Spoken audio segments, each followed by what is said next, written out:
સત્સંગમાં ઘણા બધા વર્ષો કાઢી દીધા હોય. સ્વામિનારાયણ ભગવાને જે આપણને સિદ્ધાંતો આપ્યા, જે નિયમો આપ્યા, એનું પાલન કરતા હોઈએ, પણ જ્યારે ભગવાનનો રાજીપો થાય છે ત્યારે સોના ચાંદીની વર્ષા નથી થતી, પણ ભગવાન સદબુદ્ધિ ને ગુણબુદ્ધિ આપે છે. કારણ કે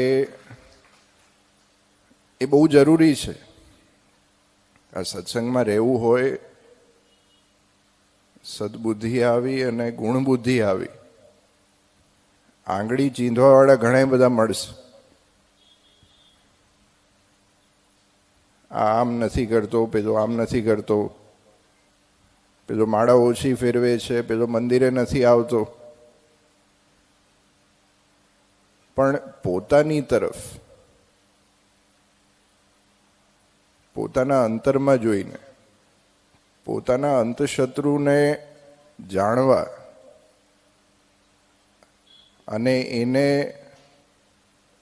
આપણા હૃદયમાંથી, આપણા શરીરમાંથી, આપણા મનમાંથી કાઢવા, એની શક્તિ માત્ર ને માત્ર ભગવાન આપે છે. અને ભગવાનનો રાજીપો ત્યારે થાય છે જ્યારે આપણે ભગવાનના થઈને રહીએ છીએ. કારણ કે આ જગતમાં બધું જ કરવું બહુ સહેલું છે,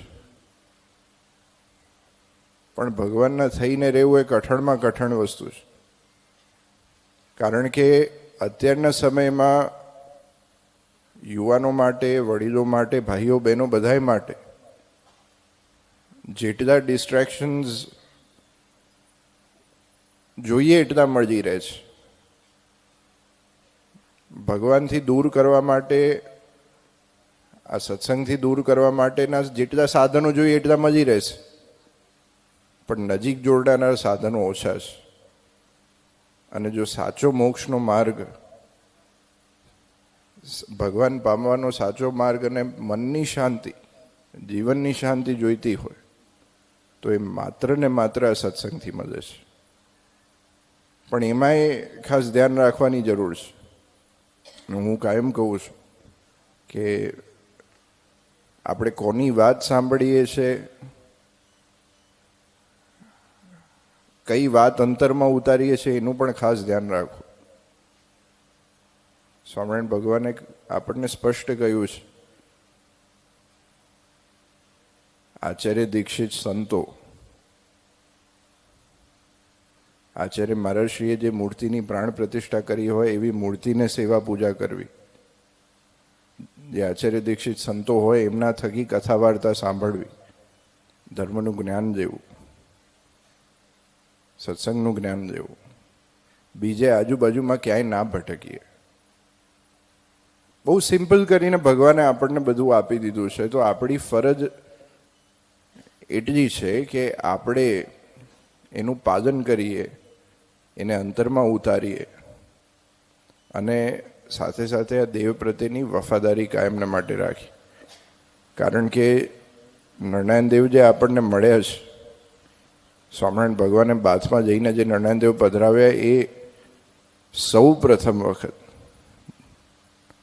અને મહારાજે ત્યાં ઉમરા ઉપર ઊભા રહીને નરનારાયણ દેવનો મહિમા કયો છે. મહારાજે કહ્યું કે અમારામાં અને આ નરનારાયણ દેવમાં કોઈ ભેદ માનવો નહીં. અને એવા નરનારાયણ દેવ, આ તાળી પાડવા કરતાં સમજવાની વસ્તુ છે. કારણ કે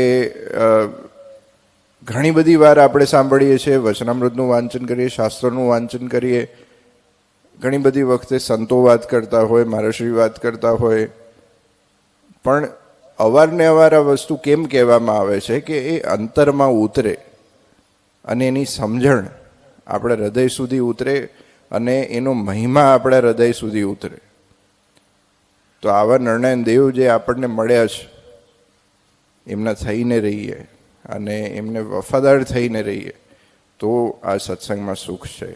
અને રજત જયંતિ ઉત્સવ તો આપણો આટલો ધામધૂમથી ગાંધીનગરને આજુબાજુના ઉત્તર ગુજરાતના દરેક ગામડાઓથી આટલી મોટી સંખ્યામાં જ્યારે હરિભક્તો ઉપસ્થિત રહ્યા છે અને આટલો સાથ સહકાર આપ્યો છે, આટલું યોગદાન આપ્યું છે, એ ખૂબ ધન્યવાદને પાત્ર છે. અને જ્યારે જ્યારે ગાંધીનગર અને આ વિસ્તારના હરિભક્તોને મળવાનું થાય ત્યારે એક એનર્જી અને એક દેવ પ્રત્યેની નિષ્ઠા અને શ્રદ્ધા કાયમ જોવા મળે છે. અને અત્યારનો જે સમય છે એ આપણા સંપ્રદાયમાં સુવર્ણકાળ છે. નવા વિચારો યુવાન થકી, યુવાન હરિભક્તો થકી, અને જ્યાં જ્યાં જુઓ ત્યાં યુવાન સંતો, ગાંધીનગર હોય કે બાજુનું ઉનાવા હોય, બધી જ જગ્યાએ યુવાન સંતો મહાનતાઈમાં અને આયોજનમાં કાયમ આગળ રહ્યા છે.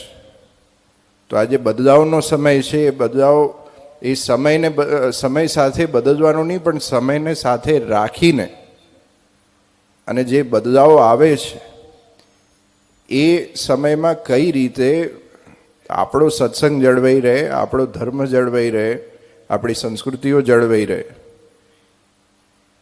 એના માટે આપણે કાયમ આપણા હરિભક્તો ને સંતો, અને ખાસ કરીને યુવાન હરિભક્તો ને સંતો કાયમ એ તકેદારી રાખે છે, કાયમ એ ધ્યાન રાખે છે, અને એ રાખવાનું જ. એને હમણાં એટલે જ જાહેરાત કરી કે લગભગ આવતા ઉનાળા સુધીમાં 22 જેટલી યુવક મંડળની અને બાળ મંડળની શિબિરો આપણે ગામડે ગામડે કરવાની છે. અને એના પાછળનું કારણ એ જ છે કે કઈ રીતે આપણે આપણા યુવાનોને, આપણા બાળકોને ગેરમાર્ગે ના જાય અને આપણા સનાતન ધર્મથી જોડાઈ રહે, એના માટેનો આ પ્રયત્ન આપણે બધાએ જોડે રહીને કરવાનો છે. તો જ્યારે જ્યારે પણ આપના વિસ્તારમાં, અમદાવાદમાં શિબિરો થશે, ગાંધીનગર વિસ્તારમાં, ઉત્તર ગુજરાતમાં દરેક જગ્યાએ શિબિરો થશે, તો એની તારીખો પણ ટૂંક સમયમાં જ્યારે પણ જાહેર થાય એની માહિતી આપ સર્વેને મંદિર સુધી પહોંચે ત્યારે જરૂરથી આપ એમાં જોડાજો.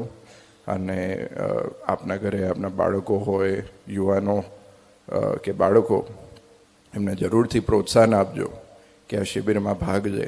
કારણ કે ખૂબ જરૂરી છે, જેમ મેં કહ્યું એમ, સમયના પ્રવાહ સાથે કઈ રીતે આપણી સંસ્કૃતિ, આપણો ધર્મ અને આપણા જે વડીલોએ આપેલા સિદ્ધાંત છે, જે મર્યાદા છે, એ જળવાઈ રહે, એના માટેનો આપણે બધાએ ભેગા થઈને પ્રયત્ન કરવાનો છે. તો ફરી એક વખત ખૂબ ખૂબ ધન્યવાદ દરેક હરિભક્તોને કે જેમને નાનું મોટું યોગદાન આ ઉત્સવમાં તન મન ધનથી કર્યું છે.